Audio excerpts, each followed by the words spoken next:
On the morning of November 22nd, 1718, a man with 14 pistols strapped across his chest and slow-burning fuses woven into his beard stood on the deck of a sloop anchored in a North Carolina inlet. His name was Edward Teach. The Royal Navy had sent 2 ships and 54 men to kill him. Within 3 hours, the water around his vessel would be red with blood. His body would have absorbed 5 gunshot wounds and more than 20 sword cuts, and his severed head would be hanging from the bowsprit of a British warship as proof that the most feared pirate in the Western Atlantic was finally, definitively dead. This is what actually happened in those 3 hours. Not the legend, not the movie version, but the documented final battle of Blackbeard, reconstructed from the sworn testimony of the men who killed him. To understand why 54 professional sailors were sent to kill one man, you need to understand what Edward Teach had become by November of 1718. He wasn't the most successful pirate of the era. That would be Bartholomew Roberts. He wasn't the longest operating. That would be Henry Morgan. He wasn't even the cruelest. Francois l'Olonnais holds that distinction. But Blackbeard had accomplished something none of the others managed. He had turned himself into a weapon of pure psychological terror, so effective that merchant ships surrendered at the sight of his flag without a single shot being fired. The image was carefully constructed. Teach was a large man, over 6 feet tall in an era when the average height was 5'6". He wore his black hair and beard long and wild, cultivated to maximum theatrical effect. Before battle, he would twist slow-burning fuses, the kind used to ignite cannons, into his beard and hair and light them. The fuses produced thick smoke that wreathed his head in a sulfurous fog. Witnesses described him as looking like a demon emerging from hell itself. The 14 pistols he wore weren't just for firepower. They were costume. They were message. They said, "I am not a man. I am violence incarnate." And it worked. Between 1716 and 1718, Blackbeard captured approximately 40 vessels. The historical record shows that in the vast majority of these captures, he fired no shots and killed no one. Crews saw his flag, a skeleton holding an hourglass and a spear piercing a bleeding heart, and they surrendered immediately. This wasn't cowardice. This was rational calculation. Blackbeard's reputation promised that resistance meant death, but surrender meant survival. So they surrendered. And Blackbeard, understanding the economics of terror, generally kept his word. Dead men tell no tales, but terrified men tell everyone. Every merchant sailor who survived an encounter with Blackbeard went back to port and told the story, and the legend grew, and the next ship surrendered even faster. By May of 1718, Blackbeard's reputation had reached a level that threatened the entire economic structure of the American colonies. When he blockaded Charleston, South Carolina for a week, holding the city's shipping hostage and demanding a chest of medical supplies as ransom, he demonstrated that a single pirate with sufficient reputation could paralyze a major colonial port. The ransom was paid, but the humiliation couldn't be tolerated. Colonial governors, under pressure from London merchants losing fortunes to pirate disruption, began coordinating a response. Blackbeard knew this, so in June of 1718, he did something extraordinary. He accepted the king's pardon.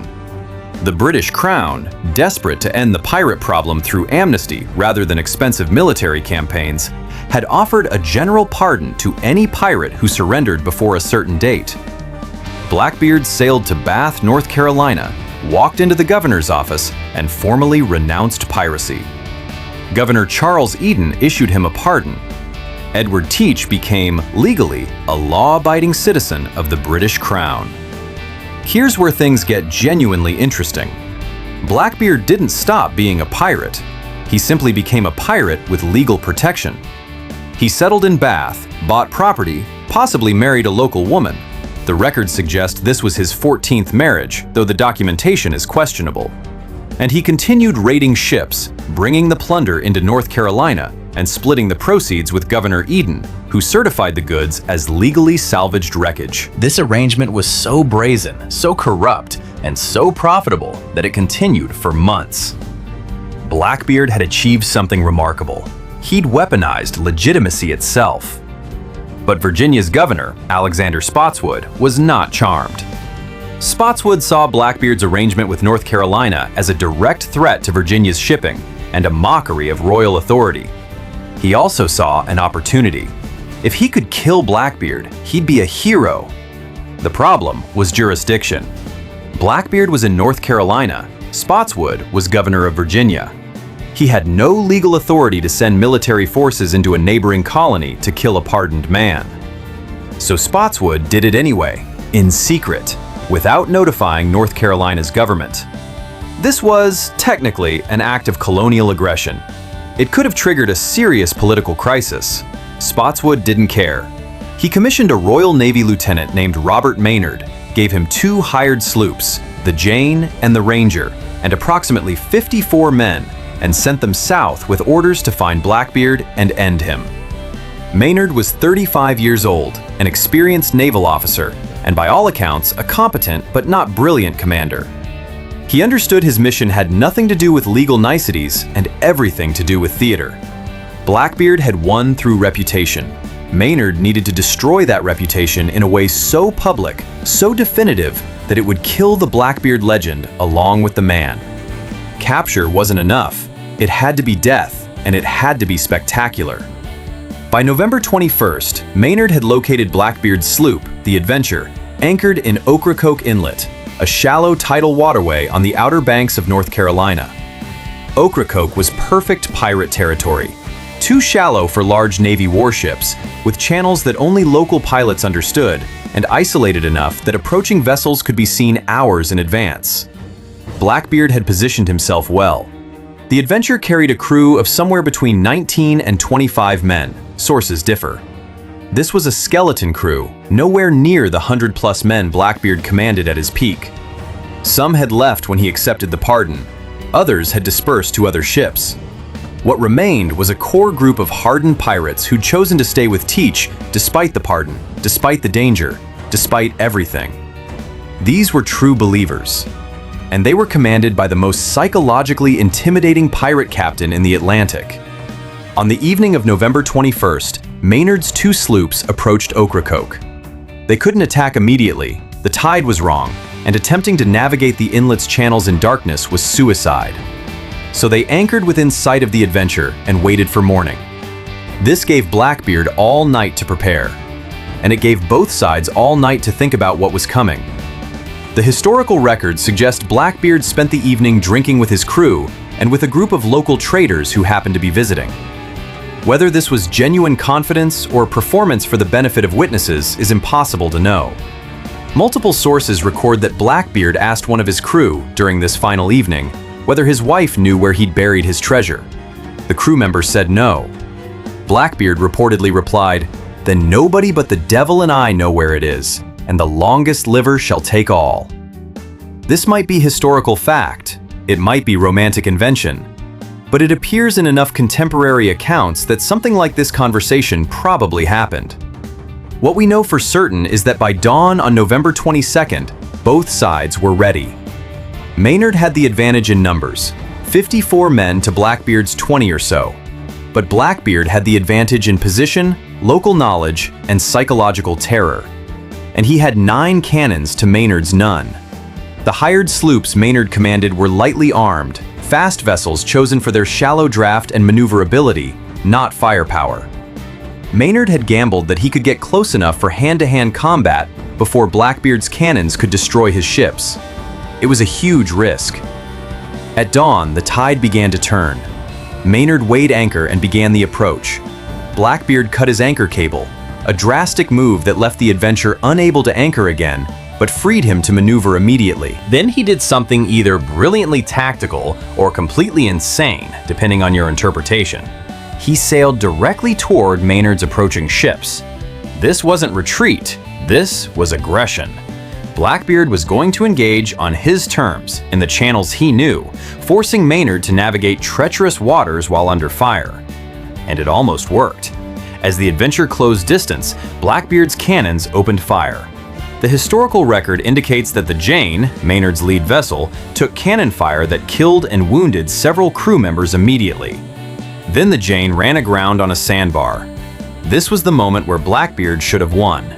The Jane was stuck, partially disabled, and Maynard was in the water, standing on the deck, watching his plan collapse.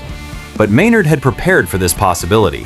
He deliberately kept most of his men below deck, hidden from view. From Blackbeard's perspective, the Jane appeared to have only a skeleton crew remaining. It looked like the first broadside had devastated Maynard's forces. Blackbeard made his decision. He maneuvered the Adventure alongside the Jane for boarding. This was the kill shot. Board the disabled vessel, slaughter the remaining crew, then deal with the second sloop. What Blackbeard didn't know was that below the Jane's deck, 40-some men were waiting with swords, pistols, and orders to erupt onto the deck the moment the Adventure made contact. The Adventure bumped against the Jane's hull. Blackbeard and his crew threw grappling hooks and prepared to board. And at that moment, Maynard gave the signal. 40-plus men surged up from below deck, turning what Blackbeard thought was a massacre into a nightmare ambush. What happened next lasted approximately 10 minutes and was documented by multiple survivors from both sides who later gave sworn testimony. Edward Teach and Robert Maynard met face-to-face on the deck of the Jane. Both men fired pistols at point-blank range. Maynard's shot hit Blackbeard. Blackbeard's shot missed. But Blackbeard didn't fall. He drew his cutlass and swung at Maynard with enough force to snap Maynard's sword blade in half. Maynard fell back, defenseless. Blackbeard moved in for the kill. And at that moment, one of Maynard's men, a Scotsman whose name is recorded as either Abram or Abraham, slashed Blackbeard across the throat from behind. It was a deep wound. Blood poured from Blackbeard's neck. He should have died within seconds. He didn't. He turned on the man who'd cut him and continued fighting. For the next several minutes, Edward Teach fought like a wounded animal that refused to acknowledge mortality. Testimony from the surviving Royal Navy crew members is remarkably consistent on this point. Blackbeard was shot 5 times. He was cut by swords more than 20 times. He kept fighting. He kept killing. Men later swore in court that they'd seen him take wounds that should have been instantly fatal and keep swinging his cutlass. This wasn't superhuman resilience. This was adrenaline, combat shock, and the fact that the human body can continue functioning for a terrifying length of time even after receiving mortal wounds. The end came when a Royal Navy sailor, whose name has not survived in the historical record, came at Blackbeard from the side and delivered a sword stroke to the neck so powerful it nearly decapitated him. Even then, according to testimony, Blackbeard was in the process of reloading a pistol. He collapsed mid-reload and died. Robert Maynard ordered Blackbeard's head severed from his body. This wasn't brutality for its own sake. It was evidence. Spotswood had sent Maynard to kill Blackbeard, and the only way to prove mission completion was to bring back proof that couldn't be faked. The head was hung from the bowsprit of the Jane, clearly visible to anyone who saw the ship. Blackbeard's body, according to multiple accounts, was thrown overboard. Legend says it swam around the ship several times before sinking. This is almost certainly romantic invention, but the legend tells you how deeply Blackbeard had embedded himself in the cultural imagination. Even in death, people needed him to be something more than human. The Jane limped back to Virginia. When Maynard sailed into Hampton Roads with Blackbeard's head hanging from his bowsprit, the entire colony knew within hours. Spotswood declared victory. Maynard was celebrated as a hero. The crew was paid prize money from the sale of Blackbeard's captured sloop and cargo, and the head was taken to a location on the Hampton River, where it was mounted on a pole as a warning to other pirates. That location is still called Blackbeard's Point. But here's where the story gets more complicated. Blackbeard's death didn't end piracy. It didn't even significantly reduce it. What it ended was one man's particularly effective use of psychological warfare. Pirates continued operating in the Caribbean and American waters for another decade. What changed was that no pirate after Blackbeard successfully weaponized their own image to the same degree. The lesson of Blackbeard's death wasn't that piracy didn't pay. It was that reputation, no matter how terrifying, eventually meets reality. and reality comes in the form of men with swords who aren't impressed. The historical evidence suggests that the battle at Ocracoke Inlet was less decisive than the mythology claims. Blackbeard's death was important symbolically, but the larger campaign against piracy succeeded for economic and political reasons that had little to do with one dramatic battle. The king's pardon, combined with increased Royal Navy patrols, combined with colonial governments finally coordinating anti-piracy efforts, made piracy increasingly unprofitable and dangerous. By 1726, the golden age of piracy was effectively over. Blackbeard just happened to provide the most cinematically satisfying death scene.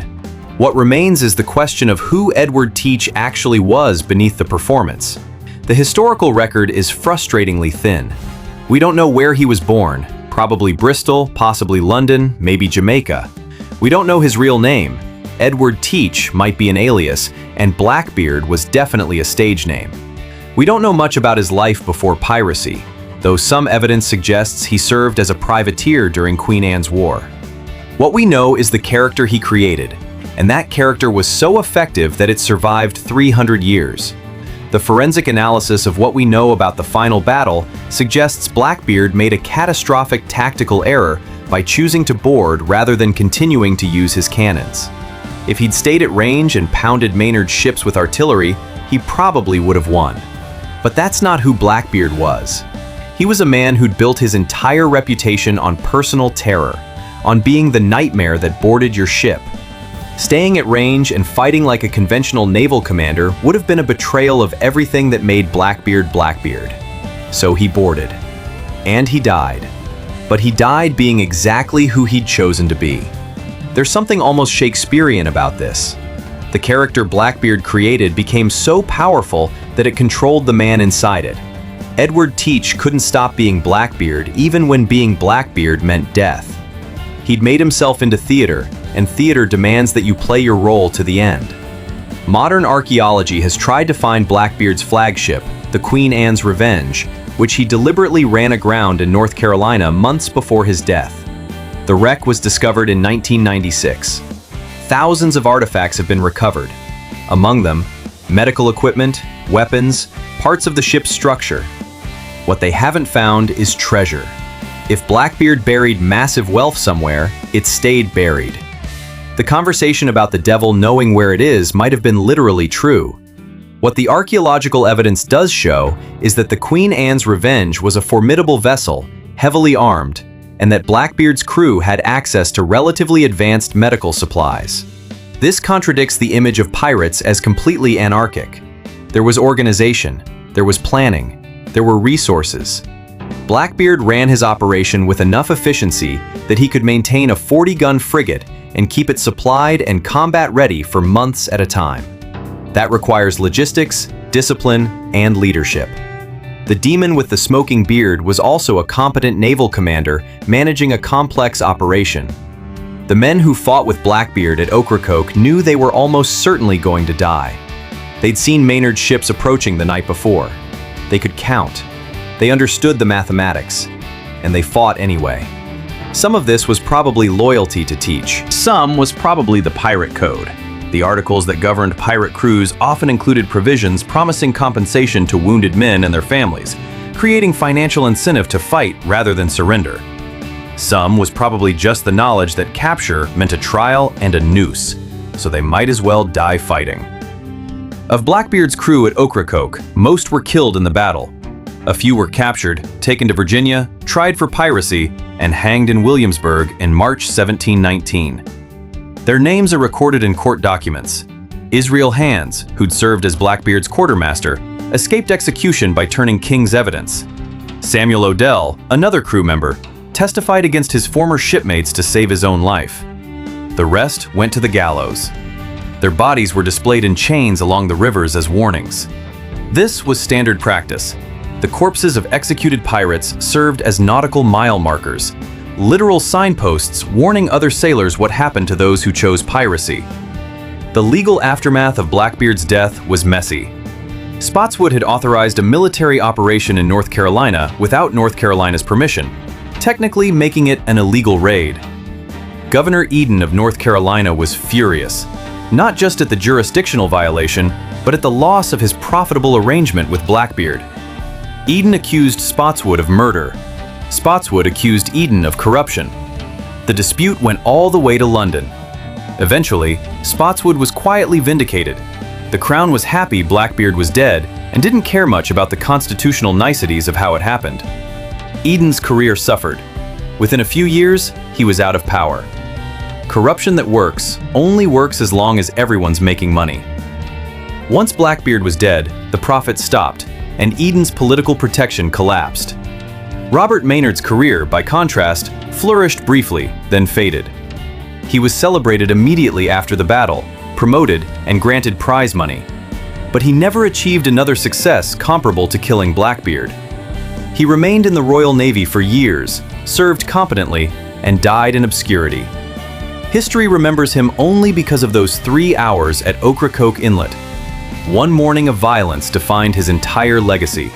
He became, essentially, the man who killed Blackbeard, and everything else he did disappeared beneath that single accomplishment. This is the strange immortality of violence. Blackbeard achieved fame through terror, died violently, and became a legend. Maynard achieved fame through killing Blackbeard and became a footnote. The pirate is remembered. The man who stopped him barely registers. There's something revealing about this cultural asymmetry. We remember the transgressor more vividly than the enforcer. Blackbeard violated every rule, created a character of pure theatrical menace, died in exactly the kind of dramatic last stand that myths are made of, and we've been telling his story for 3 centuries. Maynard did his job, followed orders, and is remembered only because his job happened to intersect with someone memorable. The mythology around Blackbeard's death has spawned countless variations. Some claim his headless body did swim around the ship, not just legend, but fact. Some claim his skull was later made into a drinking cup and used in Williamsburg taverns. Some claim treasure maps, secret codes, curses. None of this is supported by evidence. What is supported is simpler and somehow more disturbing. A man built a reputation so terrifying that ships surrendered at the sight of his flag. That reputation made him rich and powerful. And then that reputation made him a target valuable enough that a colonial governor committed what was arguably an illegal act of war to kill him. Blackbeard died because he'd succeeded too well. He'd made himself too famous. Fame, in his case, was fatal. The question that haunts the historical record is whether Blackbeard believed his own mythology. Did Edward Teach actually think he was invincible? Or was he always aware that the demon with the smoking beard was a performance, and that performances eventually end? The fact that he accepted the king's pardon suggests he understood the game was finite. But the fact that he immediately went back to piracy and then chose to fight Maynard rather than flee suggests he couldn't imagine existing as anything other than Blackbeard. Maybe he tried. Maybe those months in Bath, playing at being a respectable landowner, were a genuine attempt at retirement. Maybe he discovered that being Edward Teach, whoever that was, wasn't enough after years of being Blackbeard. So he went back to sea, and the sea killed him. On November 22nd, 1718, at Ocracoke Inlet, Blackbeard fought 54 men with approximately 20. He took 5 gunshots and more than 20 sword cuts. He killed several of Maynard's crew. He nearly killed Maynard himself. And in the end, he died doing exactly what he'd always done, fighting at close range, using terror and violence, refusing to surrender. It took multiple men to bring him down. Even mortally wounded, he kept fighting. This wasn't superhuman. This was a man who defined himself so completely through violence that he literally didn't know how to stop until his body physically couldn't continue. Robert Maynard had Blackbeard's head severed and displayed. This was the 18th century equivalent of a press release. It was proof, it was warning, it was spectacle, and it worked. The image of Blackbeard's head hanging from a ship's bowsprit spread through the colonies faster than any newspaper could carry it. The most feared pirate in the Atlantic was dead. Not captured, not pardoned. Dead, and dismembered, and put on display. The message was clear. This is what happens to pirates, no matter how terrifying their reputation. But the irony is that the display of Blackbeard's severed head didn't diminish his legend. It enhanced it. It gave the story the dramatic ending it needed. Blackbeard didn't fade away. He didn't get old. He didn't surrender and die in prison. He went out fighting, surrounded by enemies, taking impossible amounts of damage, and had to be literally decapitated to be stopped. That's not a cautionary tale. That's a myth origin story. Maynard thought he was destroying Blackbeard's power by putting his head on display. Instead, he gave Blackbeard exactly the kind of death that ensures immortality. 300 years later, we're still talking about those 3 hours. We're still trying to figure out who Edward Teach really was. We're still fascinated by the gap between the theatrical monster and the calculating strategist, between the demon with 14 pistols and the man who accepted a pardon and tried to retire. The historical Blackbeard is almost impossible to separate from the legendary Blackbeard because Teach himself understood that the legend was the weapon. He built the legend deliberately. He performed it constantly. And when it came time to die, he died in character. There is no treasure map. There is no curse. There is no ghost ship sailing the Outer Banks. What there is a documented historical event. 54 Royal Navy sailors fought approximately 20 pirates in a tidal inlet in North Carolina on a November morning in 1718. One side was led by a competent lieutenant following orders. The other was led by a man who turned psychological warfare into an art form. The battle lasted minutes. The man with the smoking beard took lethal damage and kept fighting until his body gave out. His head was cut off and displayed. His body sank into the water, and the legend, having been given exactly the kind of ending legends require, became permanent. Blackbeard died the way Blackbeard had to die. Violently, dramatically, unforgettably. Edward Teach, whoever he was, died with him. And we've been telling the story ever since, trying to figure out where the man ended and the performance began, and whether there was ever really a difference. The water around Ocracoke Inlet is calm now. Tourists visit Blackbeard's Point. The inlet itself is a recreational area. You can anchor there and swim in the same water where Blackbeard bled out 3 centuries ago. History has a way of turning battlefields into vacation spots. The violence fades, the legend remains. And somewhere beneath the waves, in the silt and the darkness, pieces of Blackbeard's story are still buried, waiting for archaeologists to find them or for the ocean to keep them forever. Some men die and are forgotten. Some men die and become warnings. And some men die and become myths. Blackbeard understood which category he wanted to occupy. He built the myth while he was alive. He died in a way that perfected it. And 300 years later, we're still watching that final battle, still trying to count the wounds, still wondering how a man kept fighting after taking damage that should have killed him instantly. The answer is probably simpler than we want it to be. He kept fighting because that's what Blackbeard did. And Edward Teach had long since disappeared into Blackbeard, until there was nothing left but the character, the performance, and the smoking fuses woven into a wild black beard. The demon was always theater, but the blood was real, the battle was real, the death was real, and the legend, built from all three, has outlived empires.